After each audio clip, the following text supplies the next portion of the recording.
Hey everybody, this is Ryan McClanahan with historythroughcards.com. I hope you're all doing very well today. So in this video, I want to share with you the story of Stanley Ketchel. And this is a 1910 T225 Cadeval. Yeah, I always get that one confused. This is a Cadeval, and actually there's a few other backs associated with this set as well. Let me show you the back of it as well, because you never know that there could be a novice collector or someone who has never seen these cards. There we go. So they look like this, but there's also a stat back associated with these cards. And the other thing about these cards is that 9 times out of 10, you're going to find them in just dog beat condition. This card actually has rounded corners and some paper loss right here. And a lot of times I've noticed that there are a lot of creasing in these cards as well. The good thing though is that it's a set of 25 cards. There are a lot of Hall of Famers in this set, but I think that you guys can complete a set. It's just going to take a little bit of time and a little bit of money. They're they're not that expensive. At least they weren't in the last couple of years. That could obviously change because of the pandemic and all that stuff. Card prices have skyrocketed exponentially over the last 3 to 4 years or 5 years. And so I still think that a lot of these cards are affordable. And if you're not afraid of creasing or rounded corners, you can potentially get a pretty nice set and affordable. And a lot of Hall of Famers, including this gentleman right here, Stanley Ketchel, and he got into the Hall of Fame in 1954. I have another card of his as well, and it is this 1909 James Jeffries playing card set. And I'll show you the back. It's really cool. Looks like this, and that's James Jeffries, another Hall of Famer, and I think he's also a show promoter as well. But these cards are the playing cards here. I usually don't see these in very good condition either, and I think usually the backs are worse off than the fronts here. But they are kind of neat. I used to see these all the time. I don't see them all the time now, maybe every once in a while. But I think they're pretty cool, and they were cheap. Again, I don't know how expensive they are now, but you can get a lot of Hall of Famers in this set as well. So I think it's really cool. Today, what I decided to do was read a couple of current articles on Stanley Ketchel here, and not from his playing career or his boxing career, if you will, only because the articles that I read about him during the 1910s, they're not up to snuff. They're not really good articles, and I wanted to get something about his entire career and not just a particular fight or so. Although there is one really interesting fight that I want to learn a little bit more about, and that's his fight against Jack Johnson. But one article is from 1985, and the other one is from 2023. And I think you're going to find these really interesting. So here we go. This is from the FightCity.com, The Michigan Assassin, January 6th, 2023, by Elliot McCormick. For middleweight legend Stanley Ketchel, the boxing ring was the only theater in which his mania could legally project its voice. Born in 1886 in Grand Rapids, Michigan, and orphaned at 14, the Michigan Assassin traveled westward as a teenager, distinguishing himself as a feared street fighter in Montana's tough-knuckled mining culture. Ketchel would parlay his brutal fists and pugnacious disposition into a successful professional boxing career, becoming middleweight champion in 1908. The blazing run ended prematurely with his murder at 24, but despite its brief time at the top, he is ranked by some as the greatest middleweight of all time. Simply put, Stanley Ketchel was one of the most vicious and devastating punchers to ever wear a boxing glove. Fighting aggression and general boisterousness encapsulated Ketchel's short life. From his days as a brawling youth to his time fighting in Montana bars, Ketchel's identity was drawn from his ability to physically dominate other men. As an adolescent, he knocked out a grown man in a boxing exhibition at a local fair, and soon he had turned to boxing as a lucrative financial opportunity. It is estimated that before he turned professional in 1903, Ketchel battled in as many as 250 unsanctioned and doubtlessly brutal fights around Montana, during which he honed his skills in savagery. Whether as an amateur or pro, Ketchel always entered the ring with the same decisive look in his cold eyes, and once nervous and unshakably self-confident, prepared to acquit himself viciously in the vortex that was the early 20th century boxing ring. Never formally trained, Ketchel didn't possess exemplary technique. He wasn't defensively skilled and often fought wide open, confident that his agnostic style would prove too onerous for his opponent. Strong enough to knock someone out with either hand, Ketchel's thirst for violence was supported by bottomless reserves of energy that allowed him to continue pressing it despite pace in his later stages of a contest. He was a furious, whirling dervish inside the ring, wholly intent on annihilating his opponent. According to manager Dumb Dan Morgan, Ketchel was an exception to the human race. He was a savage.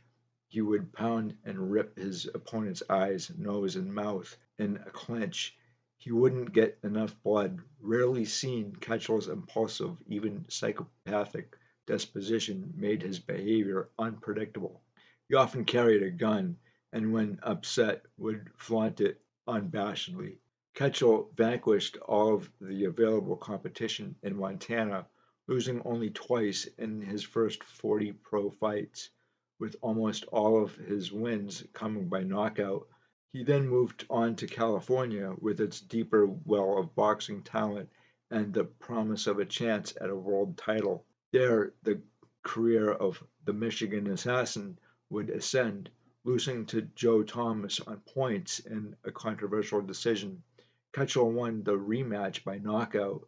This fight, considered by many to be one of the greatest in boxing history given its furious pace and changes of momentum, was followed by a third clash, which Ketchel won on points, and which the victory came in the World's Middleweight Championship.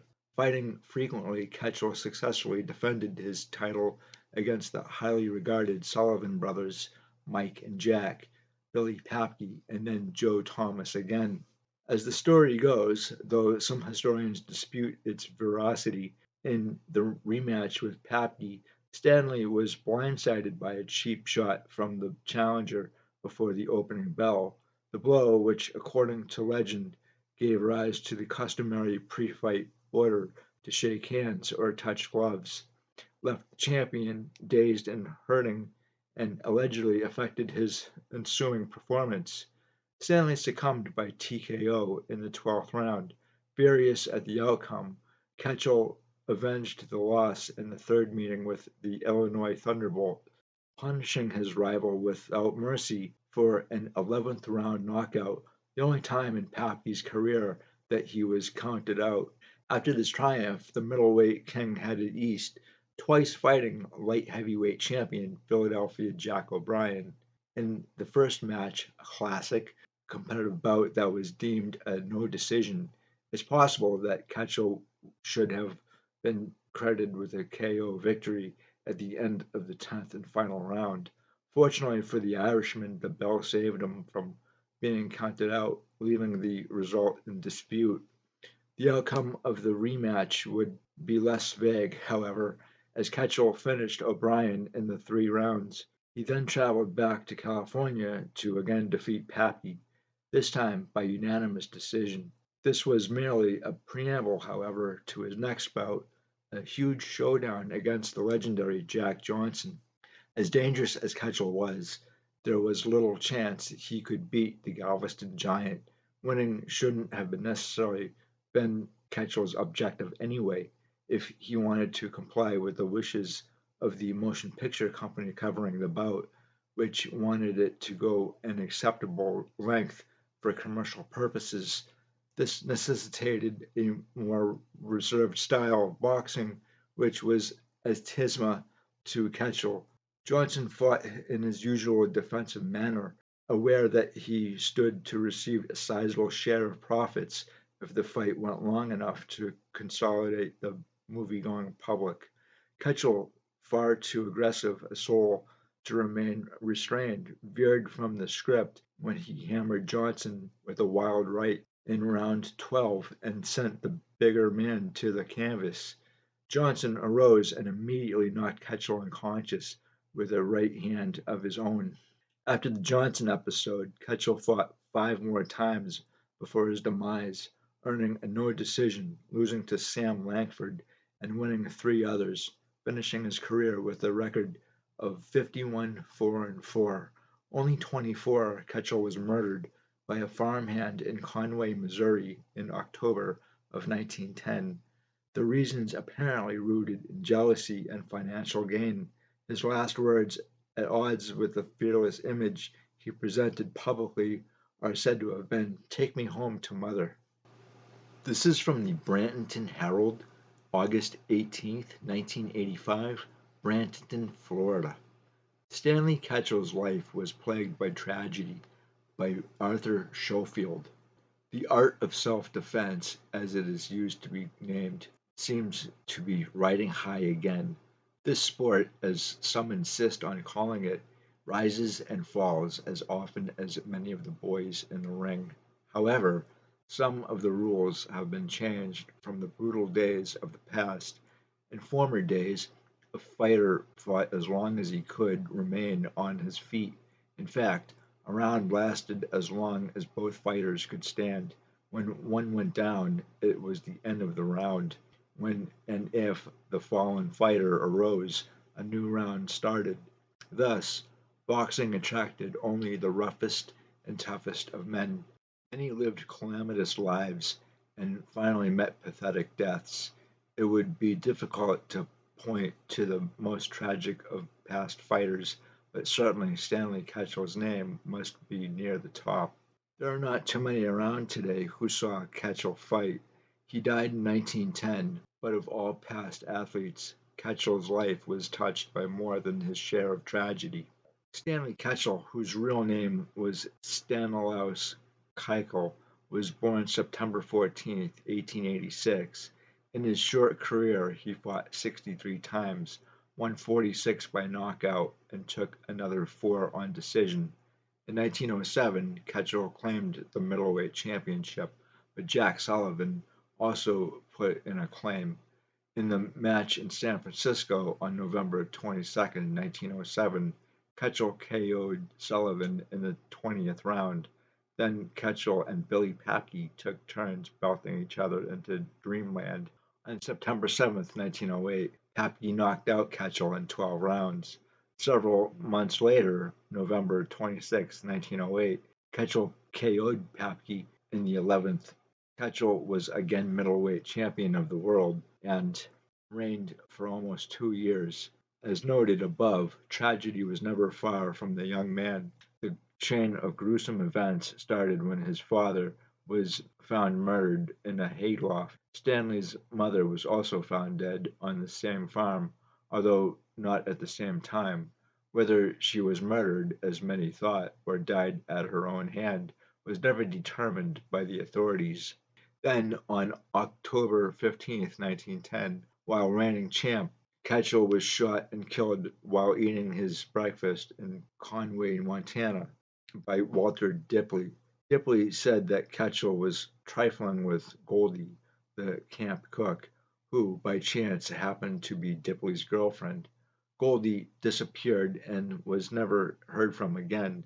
Then, after a sensational trial, Dipley was sentenced to jail. In 1933, after serving 23 years in jail, Dipley was freed. He, too, dropped completely out of sight. The violence which surrounded those who participated in the fight game is nowhere seen more clearly than in the life of Stanley Ketchel. Having fought 63 times in the ring and innumerable times outside, his mother probably murdered, his father murdered, and himself meeting death at the hands of a murderer, would certainly mark Ketchel as an associate of tragedy. But when one considers that all of this occurred during a lifetime that extended just a month into the young man's 24th year, it is well nigh unbelievable. Truly he lived, as they say today, in the fast lane. When great fighters of the past are discussed today, the name of Stanley Ketchel is usually in the forefront. Before he was 24, he had knocked out 46 opponents. Who knows where he could have gone if he had been permitted to live? But how many would trade their humdrum existence for the high flying life of Stanley Ketchel? Of course, not all the fighters in the past led such violent lives, not met with such tragic end. But for Stanley Ketchel, middleweight champion of the world, that's the way it was. So the Ketchel murder is really interesting.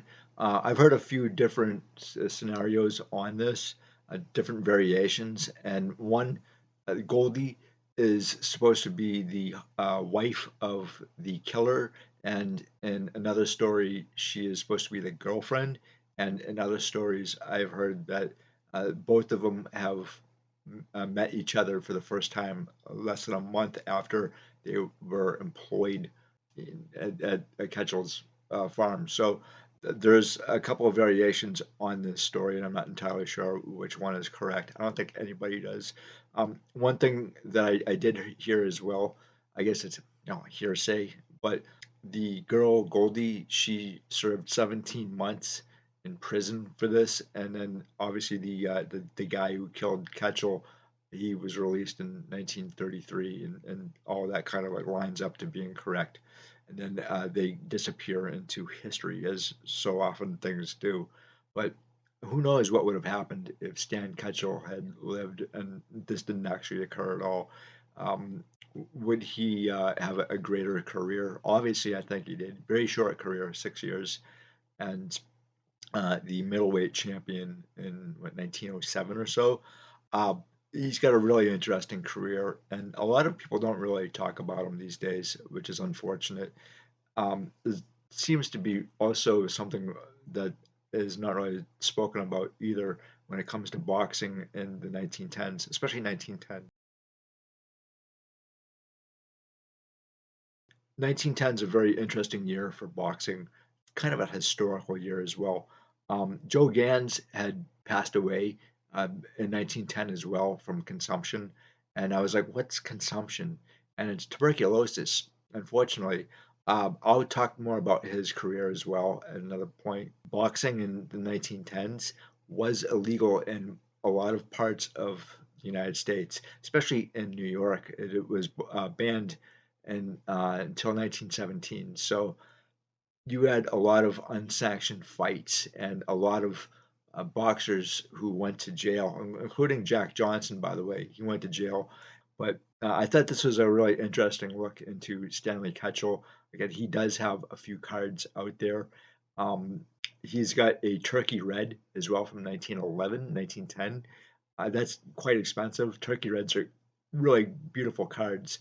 Um, but a lot of his cards I don't think are very expensive at all. I think they're pretty affordable, considering who he was and his career.